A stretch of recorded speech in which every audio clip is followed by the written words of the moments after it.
Bonjour et bienvenue. Dans cette vidéo, on va corriger l'exercice 7 de la page 128. Donc dans cet exercice 7, on vous donnait une fonction f et la première question, c'était de donner le taux de variation de f entre 1 et 1 plus h. Donc le premier réflexe à avoir, c'est de savoir que le taux de variation d'une fonction entre deux nombres, ça correspond à la formule que j'ai écrite ici en dessous. Donc le taux de variation, c'est f de 1 plus h moins f de 1 sur h, parce que je suis entre 1 et 1 plus h. Et je vais donc avoir besoin de f de 1 plus h et de f de 1, que je calcule donc juste au-dessus. Tant qu'à faire, autant les calculer tout de suite, on en aura besoin. Alors ma fonction, elle est donnée ici dans l'énoncé, ce qui veut dire que pour calculer f de 1, j'ai simplement besoin là ici de remplacer tous mes x par 1. Donc je remplace, je trouve que ça fait 11. Ensuite, je fais la même chose avec 1 plus h, et cette fois-ci, je remplace tous mes x par 1 plus h. Alors on fait très attention ici à bien respecter les priorités. Le x est en entier au carré, pas le 5 en revanche. Il n'y a que le x. Ce qui fait que quand je vais faire f de 1 plus h, c'est bien 1 plus h en entier qui doit être mis au carré. Moins le x, donc moins 1 plus h, je n'oublie pas les parenthèses aussi ici pour bien soustraire tout 1 plus h, plus 7. Donc là, je remarque mon identité remarquable que je développe en priorité, c'est prioritaire.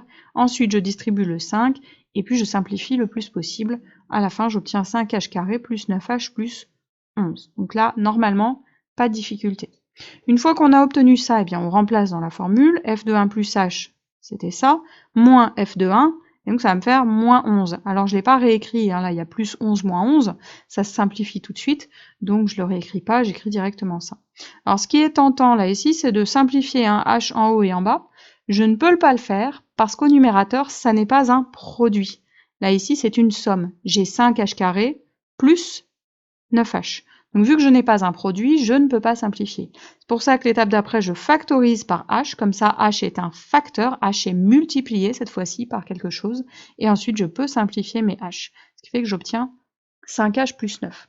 Alors une fois qu'on a terminé avec ce taux d'accroissement qui est demandé de calculer, on me demande que devient ce taux quand h tend vers 0.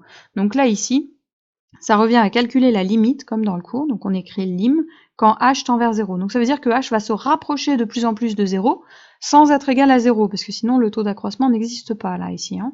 Mais h va devenir quasiment égal à 0.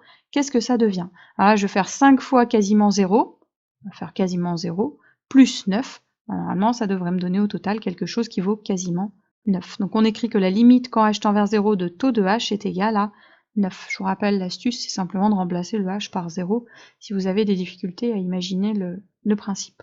Alors, vu que mon taux d'accroissement, il admet une limite quand h tend vers 0 et qu'elle vaut 9, elle est finie, eh bien, ça veut dire que le nombre dérivé f' de 1 est égal à 9. Donc là, ici, la limite du taux d'accroissement, ça me donne le nombre dérivé.